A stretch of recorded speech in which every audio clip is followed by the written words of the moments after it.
Well, a rare third La Nina is now underway, but what will this mean after 2 years of rain and floods?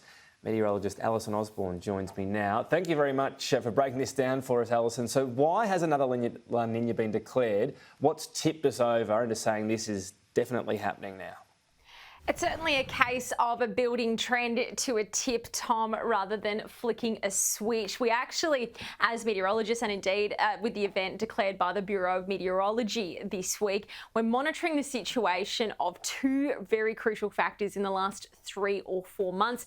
One is sea surface temperatures across the Equatorial Pacific. Now, they've actually remained, as you can see in the blue, below average since the last event was declared over in June, which means this pattern is actually still influencing our rainfall, despite the event only being declared this week.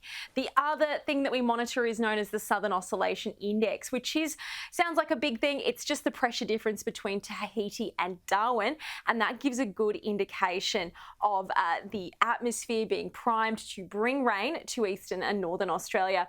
Currently, the thresholds of both cases are well and truly met, and they have been so for the last 3 or 4 months, and we're projecting that to continue until at least the end of the year. All of those ducks in a row means that the Bureau of Meteorology finally declared the event underway. So what this means for Australia, we were already predicting more rain than normal, but officially being La Nina, does that mean a bit more or just more likelihood of that extra rain? How does that affect us, and in particular the flood-hit areas?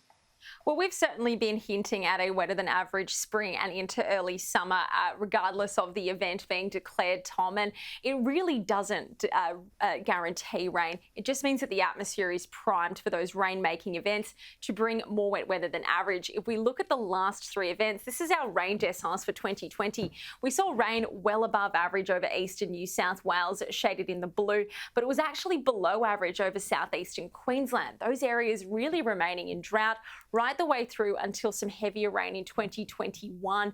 This is the rain deciles for that year, last year, and as you can see, we actually saw some areas exceed record rainfall for the year, particularly over the border regions between New South Wales and Queensland.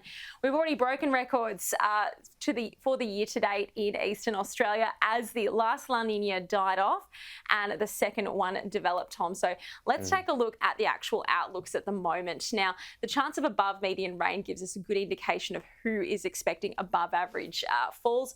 From October to December, that is likely to focus over northern Australia, much of eastern Queensland and the southeast. Now, this is likely to be a short-lived La Nina, quite different to the previous event, and it should actually ease back at this stage by early summer. So the rain map into January is looking far less wet, but still quite a high signal there over eastern Australia. Yeah, but at least if I'm looking at that correctly, those areas around Lismore might not be as bad as they were before. So we'll see. What about droughts on the other side of the Pacific? How does La Nina play into that? Yeah, absolutely no guarantee in places like Lismore whether or not they will see those rain events, Tom. So that's just something that we'll have to keep an eye on in the coming months. It also means temperatures will be below average thanks to those rain events. Jumping over to the US, and they're in the dying days of summer. Autumn's just around the corner for them officially, but temperature records are still being broken and the summer's wildfires really haven't calmed down. This is in California, taken just the other day, and we're still seeing blazing heat. So La Nina generally increases above average temperatures, and this is the forecast today in the US. Anywhere in that cherry-coloured red is expected to exceed 45 degrees. It's just a few days out from autumn, so that is quite spectacular. They do tend to see above average rain around the Pacific Northwest as a result of La Nina, but yet opposite side of the Pacific, opposite impacts. Is it rare to see 3 back-to-back events, and is there any factor? I mean, La Nina brings its own patterns, of course, but more of them happening. Is there a climate change link at all? Well, we'll start by taking a look at how many triple events we've had. It's actually not unusual for that signature in the Pacific Ocean to bring about back-to-back events. So last year when it was declared, it wasn't that unusual, but this is only the 4th out of any event since 1900 when we started to keep records of La Nina. So the most recent was from 1998 to 2001. So our strongest La Nina on record, which was in 2016, wasn't part of a back-to-back triple La La Nina. Now, it's not so much the tail wagging the dog here. Climate change really hasn't been attributed to increasing La Nina, but it is increasing the impacts. In fact, with current warming, we do expect to see those 1 in 10 year events more frequently. At this stage, 1.3, and they'll be more frequent as we head into the future.